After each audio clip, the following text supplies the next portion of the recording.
Galatoomaa hundi keessa YouTube irra download godhaati nu hordofaa jirtu ammas kunoo dhufnee jirra waan garii isinii qaban dhufne egaa kompiitariin keessan fayyada kompiitariin fayyada waan hedduu irra dalagdu yaa kasimire hin sobne kanaafuu har'ammoo waan haaraa isiniif qabdu dhufe keessaa tokko welcome jedhee kunoo isiniif dhufeera hordoftoota keenya maal isin barsiisa har'as kunoo ka yeroo baay'ee hedduun keenya waa kompiitara egaa fayyadamnu online teenya fayyadamna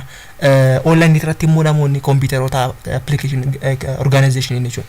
kun hack nurra godhu danda'an akkamitti kompiitara keenya online akka hack nurra ne gone dhorku dandeenya kan jedhu adresin barsiisa maali deemtaniiti window tuqxanii achi booda setting keessa deemtu setting keessa deemtaniiti bakkuma duraan isinitti hime sana jechuudha privacy ammoo privacy irra dhaqxaniiti privacy irratti hoggadhan maali home page irratti maaltu jira general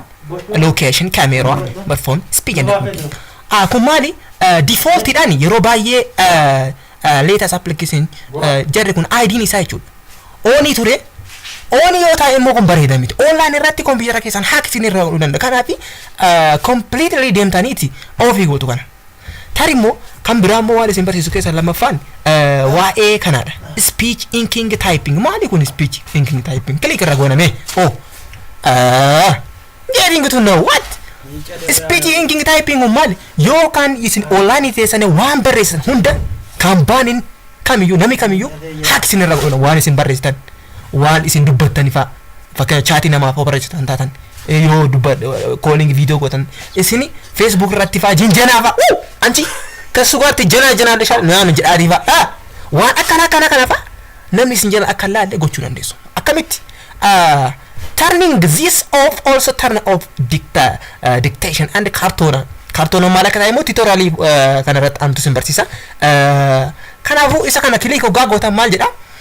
turning on yoo goone ammaan ofii godhee fayyadama yeroo baay'ee internet laabi dhaqee waan fayyadamuuf ammaan yoo on godhee jechuudha banameera jechuudha banamee jechuun immoo online irratti namni kamiyyuu hackna gochuu danda'a jechuudha kanaafu hin fedhan dhaqeeti maal godha ofii godha maal achi booda namni na hack gochuu danda'a jechuudha waaw kanaafu turn off godheera namni immoo hackna godhu jechuudha isin galeera mire waan fedhe kana jechuun maal jechuudha fakkeenyaaf kompiitara keessan namni yoo fayyadameeti deemi maal naka fayyadame immoo tarii speech inking type kanarra seentaniiti laaluu dandeetti jechuudha more information barbaadan immoo kun immoo condition dalaga waan ta'eef kan immoo asirratti kilik gootanii jara kan laaluu dandeessan jechuudha good luck tutorial bilaatin hanga wal arginutti bye bye galatoomaa